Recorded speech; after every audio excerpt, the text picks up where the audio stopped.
अब तो एक वेव चल रहा है, इकोसिस्टम टैंक का वेव, और बहती गंगा में तो हर कोई हाथ धो रहा है and I am not an exception. लेकिन कहीं कहीं पे बहुत सारा इनकम्प्लीट इंफॉर्मेशन शेयर हो रहा है और अधूरा ज्ञान इज वेरी डेंजरस। तो आज हम देखेंगे 10 things you should avoid in your ecosystem tank. Firstly, do not forget to put a filter.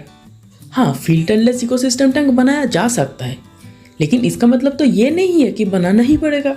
वैसे देखा जाए तो स्मार्टफोन, इंटरनेट ये सब छोड़ के आदमी तो जिंदा रह सकता है। तो अगर मैं आपको कहूँ कि 1 महीने ये सब छोड़ के रह लो, तो क्या आप रह पाओगे? तो you will keep your self updated with the technology, लेकिन जब फिश का बारी आएगा तो हमारा दादा परदादा जैसे टैंक बनाते थे वैसे बनाओगे तो कैसे चलेगा? ऐसा तो नहीं चलेगा ना। हाँ, हमारे लाइफ में एक टाइम होता है जब हम स्कूल में पढ़ते हैं, कॉलेज में पढ़ते हैं, हमारे पास खुद का कुछ पैसा नहीं रहता है, लेकिन टैंक बनाने का एक जुनून रहता है। तो at that time if you want, make an ecosystem tank. Ecosystem tank बनाओ, उसमें बायोलोड कम दो, एक बीटा रखो या फिर 4-5 गप्पीज या फिर मॉलीज या फिर कुछ गोड़ामीज रखो, तो कुछ हार्डी फिश डाल दो और बनाओ इकोसिस्टम टैंक। लेकिन जब तुम अफोर्ड कर पाओगे तो दूसरा और एक फिश लाने से पहले एक फिल्टर लाओ, एटलीस्ट एक एयर स्टोन डाल दो, कुछ ऑक्सीजन दो पानी में, और अगर थोड़ा ज़्यादा अफोर्ड कर सकते हो तो एक स्पॉन्ज फिल्टर लाओ, और अगर थोड़ा और ज़्यादा अफोर्ड कर सकते हो तो एक सांप फिल्टर बना लो। अब अगर आपका टैंक 1-2 फीट का है तो उसमें हैंग ऑन बैक फिल्टर डाल सकते हो, और अगर 3-4 फीट का टैंक है तो बेहतर होगा एक सांप बना लो। मैं कभी भी आपको कैनिस्टर फिल्टर रिकमेंड नहीं करूँगा, क्योंकि canister filter is just a scam of this aquarium. अभी एक चीपेस्ट क्वालिटी कैनिस्टर फिल्टर का भी जो प्राइस होता है ना, उससे बहुत कम प्राइस में आप सांप बना सकते हो और उसमें अच्छी क्वालिटी का बायोमीडिया भी डाल सकते हो। हमारे इस टैंक को ही देख लो, यहाँ पे मैं अगर आज एक कैनिस्टर डालूंगा ना, मतलब एक चीपेस्ट क्वालिटी का भी कैनिस्टर डालूंगा ना, तो कम से कम 8 to 10,000 तो लग ही जाएगा। और अगर थोड़ा और भी अच्छा डालूंगा जैसे कि फ्लूवल एफेक्ट्स, तो 30,000 लगेगा कम से कम। और अगर और भी अच्छा डालूंगा तो मेरा किडनी निकाल के बेचना पड़ेगा।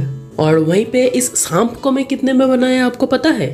ये लेंथ में 7 फीट है, हाइट 6 इंचेस और ब्रेथ 5 इंचेस।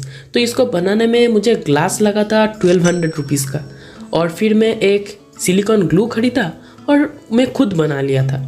और इसमें बायोमीडिया डाला था 3 लीटर सीकेम मैट्रिक्स, और जब मैं मैट्रिक्स खरीदा था उस समय 2 लीटर सीकेम मैट्रिक्स 2350 रुपीज़ में मिलता था। और उसके साथ यहाँ पे कुछ एक्वाटिक रेमेडीज़ का भी बायोमीडिया है, लेकिन वो मैं गिनती में नहीं ले रहा हूँ। और यहाँ पे एक टॉप फिल्टर भी है फॉर मैकेनिकल फिल्ट्रेशन। तो सब मिला के 5500 रुपीज़ में सांप बन गया था। अब आप ही सोच लो, सांप बनाओगे या फिर कैनिस्टर खरीदोगे? यहाँ पे देखो, यहाँ पे इस क्रेट को ही मैं सांप बना लिया। ये क्रेट मुझे अमेज़ॉन से 850 रुपीज़ में मिला था, और फिर यहाँ पे एक टॉप फिल्टर डाल दिया और सीकेम मैट्रिक्स डाल दिया 3 लीटर, हो गया सांप। और यहाँ पे अगर मैं कैनिस्टर डालता ना तो कम से कम 5 to 6,000 तो लग ही जाता।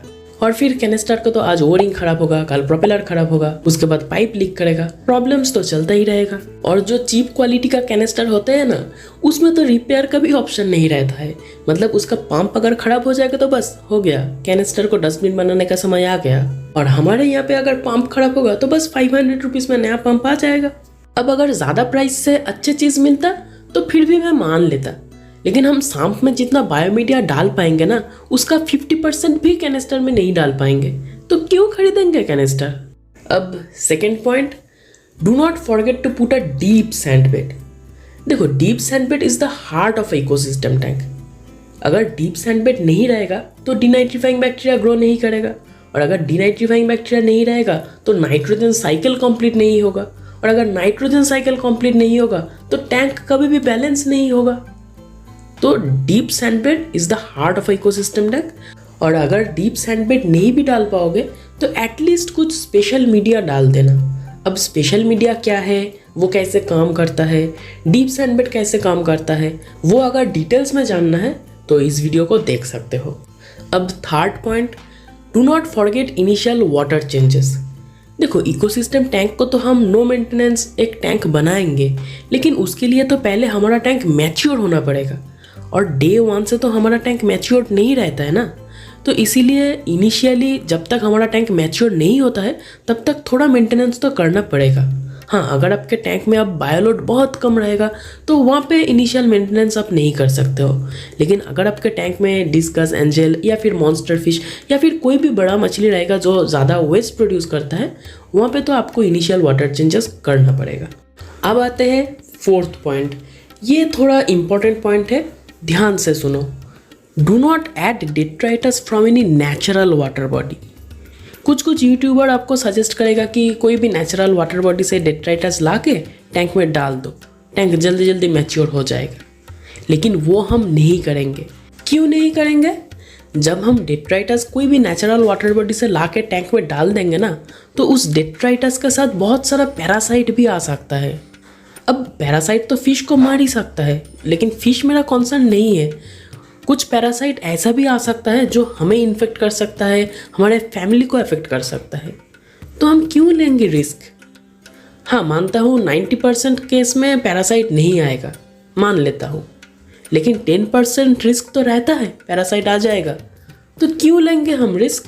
अब देखो, हम जब टैंक मेंटेनेंस करते हैं, वाटर साइफनिंग करते हैं, तो कभी कभार थोड़ा पानी तो हम खा लेते हैं, तो उसके साथ पैरासाइट हमारे अंदर जा सकता है। और फिर हम टैंक में तो हाथ डालते ही हैं, और अगर हमारे हाथ में छोटा मोटा कोई भी ऊंड रहेगा ना, तो वहाँ से भी पैरासाइट हमारे अंदर जा सकता है।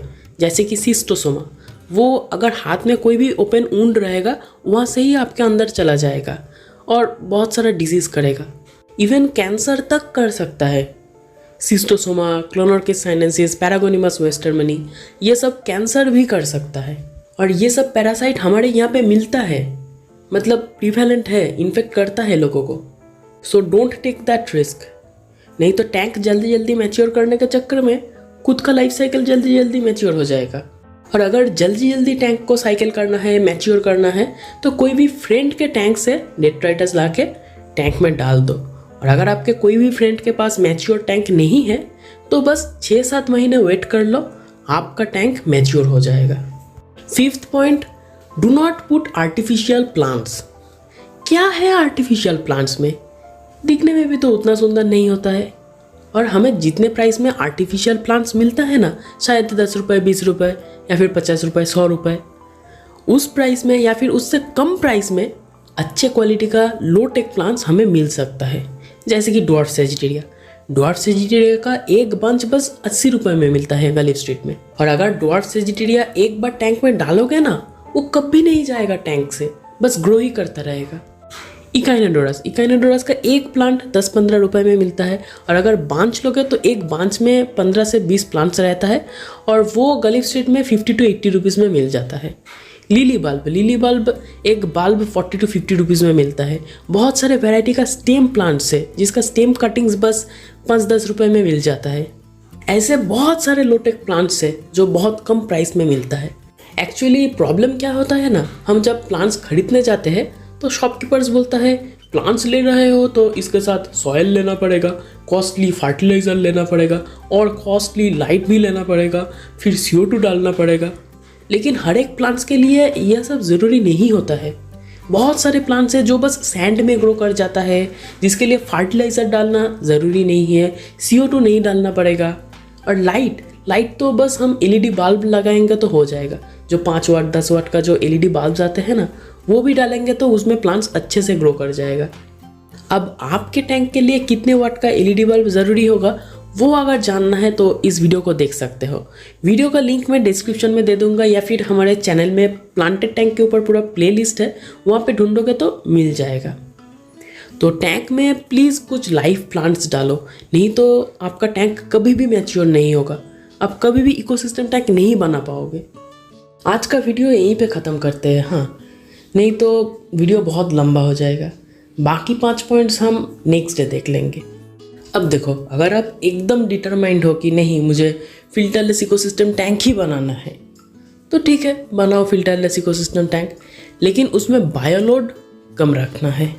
अब देखो, हम जो फिश लवर्स हैं ना, हमारे अंदर एक कीड़ा होता है जिसे मल्टीपल टैंक सिंड्रोम बोला जाता है, या फिर मल्टीपल फिश सिंड्रोम। देखो, जिस चीज़ से हमें प्यार है उसके प्रति एक क्रेजीनेस रहना, एक इंसैनिटी रहना, ये नेचुरल है और रहना चाहिए भी। अगर थोड़ा पगलपन नहीं रहेगा तो प्यार कैसा, है ना? तो वही है, मतलब आप आज एक टैंक बनाओगे, उसमें पसंदीदा प्लांट्स डालोगे, फिश डालोगे, आप खुश हो जाओगे, लेकिन वो खुशी ना ज़्यादा देर टिकने नहीं वाला है। मतलब ऐसा नहीं है कि काल से वो टैंक आपको बुरा लगेगा, ऐसा नहीं है, लेकिन 2 दिन बाद फिर से कुछ नया प्लांट्स पसंद आएगा, नया फिश पसंद आएगा, वो भी लाने का मन करेगा। अब अगर हमारे पास बहुत जगह है तो वहाँ पे और एक टैंक बना के फ़िश लाएंगे तो प्रॉब्लम नहीं होगा, लेकिन एक्चुअली ऐसा नहीं होता है। हम वो फ़िश ला के तो आ जाते हैं, लेकिन उसको हम हमारे एग्जिस्टिंग टैंक में ही डाल देते हैं और तब होता है प्रॉब्लम, टैंक का बायोलोड बढ़ जाता है। मैं बस यही आपको समझाने की कोशिश कर रहा हूँ कि दूसरा फ़िश जब आप टैंक में डालोगे उससे पहले टैंक में थोड़ा सा फ़िल्टर डालना इम्पॉर्टेंट है, ताकि जो नया फ़िश हम ला रहे हैं ना, उसके वजह से टैंक में जो बायोलोड बढ़ेगा, टैंक उस बायोलोड को हैंडल करने के लिए कैपेबल होना चाहिए। अब देखो, टैंक में कितने फ़िश के लिए कितना प्लांट्स डालना है, कितने फ़िश के लिए कितना बायोमीडिया डालना है, कितना फ़िश ओवर स्टॉक हो रहा है, कितना फ़िश एक्वेरियम के लिए ठीक है, ये सब एक बिगिनर हॉबिस्ट के लिए बता पाना थोड़ा मुश्किल होता है। उतना आसानी से बिगिनर हॉबिस्ट को समझ में नहीं आता है, लेकिन एक एक्सपीरियंस्ड हॉबिस्ट के लिए ये सब बहुत आसान होता है, क्योंकि एक्सपीरियंस्ड हॉबिस्ट के पास एक स्पेशल चीज़ रहता है, उसका एक्सपीरियंस। इस हॉबी में एक्सपीरियंस के ऊपर कुछ नहीं है। एक्सपीरियंस्ड हॉबिस्ट बस फिश को देख के ही बता देगा पानी में ऑक्सीजन कम हो रहा है कि नहीं। अगर पानी के सरफेस में ज़्यादा बबल्स एक्यूमुलेट हो जाएगा तो एक्सपीरियंस्ड हॉबिस्ट को पता चल जाएगा कि पानी में शायद एमोनिया नाइट्रेट बढ़ गया है, जो बिगिनर हॉबिस्ट के लिए समझ पाना is almost impossible. Experienced hobbyist बस फिश का मूवमेंट देख के ही बता देगा कि फ़िश को कुछ प्रॉब्लम हो रहा है या फिर पानी में कुछ प्रॉब्लम है या नहीं, उसको पता चल जाएगा। इसीलिए एक एक्सपीरियंस्ड हॉबिस्ट अगर चाहे तो मैं आज जो 5 पॉइंट डिस्कस किया या फिर नेक्स्ट डे जो 5 पॉइंट्स डिस्कस करेंगे वो सब फॉलो नहीं कर सकते हैं। वो खुद के हिसाब से कुछ एक्सपेरिमेंट कर सकता है, क्योंकि अगर कुछ प्रॉब्लम होगा तो वो तुरंत पहचान लेगा प्रॉब्लम को और अकॉर्डिंगली एक्शन ले पाएगा, जो कि बिगिनर हॉबिस्ट के लिए पॉसिबल नहीं होगा।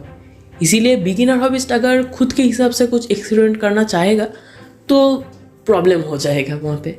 लेकिन डरने का कुछ बात नहीं है, गलती सबसे होता है, मैं भी किया था, अभी भी करता हूँ, और हम गलती से ही सीखते हैं। तो गलती करो, सीखो उससे, यही तो प्रोसेस है। Enjoy the process and be a lazy एक्वेरिस्ट।